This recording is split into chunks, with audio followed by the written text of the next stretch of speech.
Good afternoon. It's a real pleasure for me to be here with all of you this afternoon. I really appreciate the opportunity to participate in such an important conversation for the people of Ontario at this moment in time. I want to thank RESCON for organizing and for giving me this chance and others a chance to be here to share our thoughts about what we know is a significant housing affordability crisis that we have in the province of Ontario. You know, this is an issue that we've all been talking about for quite some time.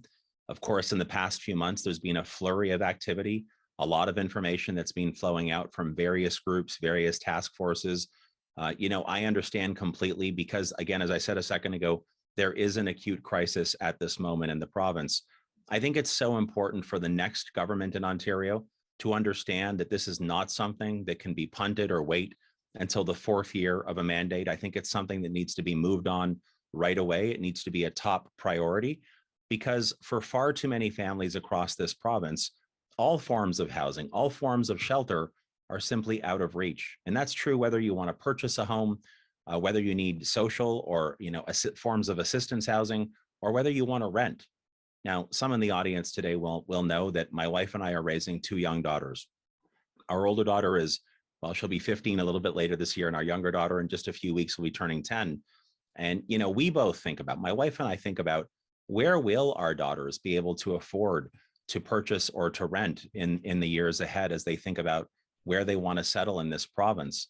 I think about my own dad, and some on the call today might know this about me. My father, for the nearly 5 decades of his career, a career that was spent working in senior capacities in the residential construction sector, in construction management, someone who worked so hard throughout his career to help Ontario families realize that incredibly important goal of home ownership. I think about how opportunity is something that governments are supposed to work hard to help provide. But at the end of the day, if you're not able to afford shelter, if you're not able to afford to own or rent a home, you're not going to have that real sense of opportunity. Now, the one thing I will say about where we find ourselves in Ontario today versus where we were just a few years ago is that there is, and this is good news, there is broad consensus that one of the most, if not the most important challenge that we have in housing is an issue that relates to supply.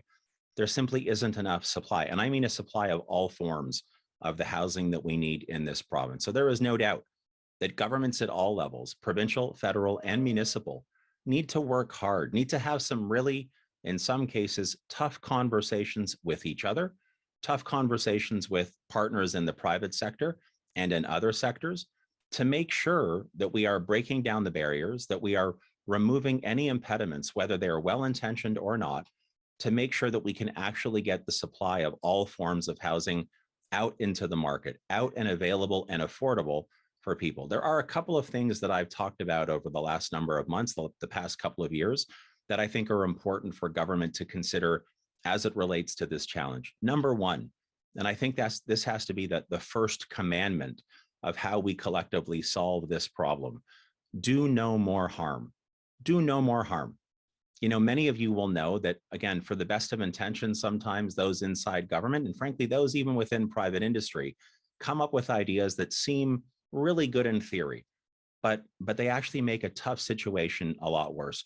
One of the things that I've already committed to is that a provincial Liberal government that I hope to lead come June 2nd would not make the situation any tougher. So, for example, I've already committed to the fact that there will be no new provincial land taxes or municipal land taxes that will be administered or levied here in the province of Ontario should we form government.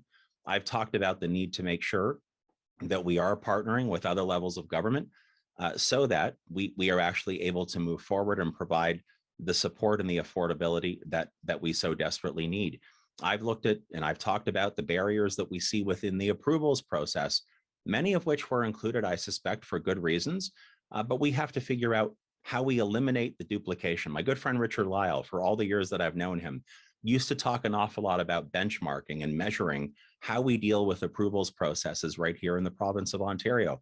It's a good point. It's a great point, in fact, and something that I would like to see us move forward on.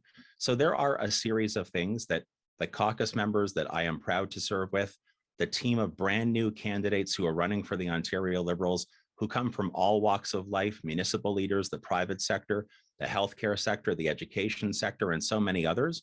They are working hard right now together with our volunteers on the platform team to make sure we're listening and to make sure that we come up with compelling and relatable ideas that will help those who need to rent, those who choose to rent, those who want to buy, and those who fundamentally need that support, who need that hand up, that help in order to achieve the kind of opportunity that I believe Ontario is supposed to provide to everyone.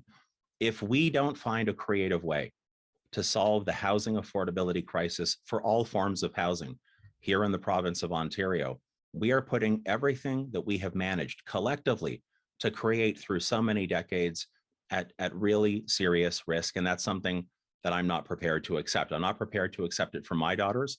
And again, when I think of how my dad spent his time through his career doing this kind of work, I'm not prepared to dishonor his legacy by making sure that we don't get this right, because we will find a way to make sure that we get it right. And with that, I'd be happy to take any questions that audience members have. Thank you so much for this opportunity.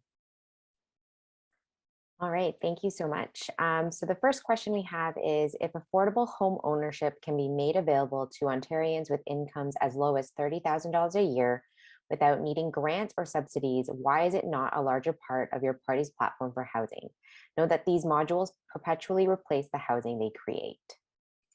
Well, so first, let me just make sure I want to be really clear about this. We haven't yet released our platform for housing within the Ontario Liberal Party. As I said a second ago, our candidates and our caucus members and the volunteers who are working on our platform are still very much doing the outreach, doing the listening. I've had a lot of conversations about what will be in our ultimate platform relating to housing. I'm excited about some of the bold and innovative ideas that I believe will be in that plan. I suspect that we're going to be talking more about it in the coming weeks, because of course we are just about, I think, 93 days away from an election taking place. So I'm looking forward to releasing that. But the suggestion that was put forward around specific types of housing, all of it's under consideration at this moment in time. Everything is on the table, because when you're dealing with this kind of, existential crisis, which is what it is right now in the province of Ontario, I believe leadership requires us to actually keep every option on the table. So I look forward to sharing more details in the coming weeks. Okay, so the next question is, will you end exclusionary zoning? Now, if I stand here today and I share all of the details that will be ultimately in our platform, I'm going to get myself in trouble. But as I said in response to the first question, every option is on the table. We have certainly heard from very strong advocates. We've seen it in a lot of the reports that have come forward. The way that we deal with zoning in the province is outdated. The way that we look at this is outdated. And so, stay tuned for more information on this front. But I am very well aware of how exclusionary zoning actually makes the situation worse. And I look forward to, again, sharing more details in the coming weeks and months. Okay, we just have a couple questions left. The Liberals made changes to the OMB and the current government reinstalled all old rules. If elected, will you eliminate the LPAT and LTB completely, as municipalities are now asking for, or at a minimum return it to the changes that you made? Appeals are slowing down approvals for development. Yeah, so I mean, again, I remember the discussions when I had the honor of serving in cabinet, very vigorous discussions that were taking place at that point in time. I know about the changes that, of course, have been made since that moment in time. Here's what I will say for now, because and I don't want to disappoint anyone in the audience, because we haven't released our platform. It's tough for me to say at this moment exactly what's going to be taking place. Although, let me stress, we are going to release a very bold and innovative housing plan, and it will be able to fully answer a lot of what you're asking me today. But I do want to say, when we look at the appeals process or the zoning processes, or how the government sets things like intensification targets, all of that work at this moment, because of how severe the crisis is, needs to be done through that lens or through that filter of affordability.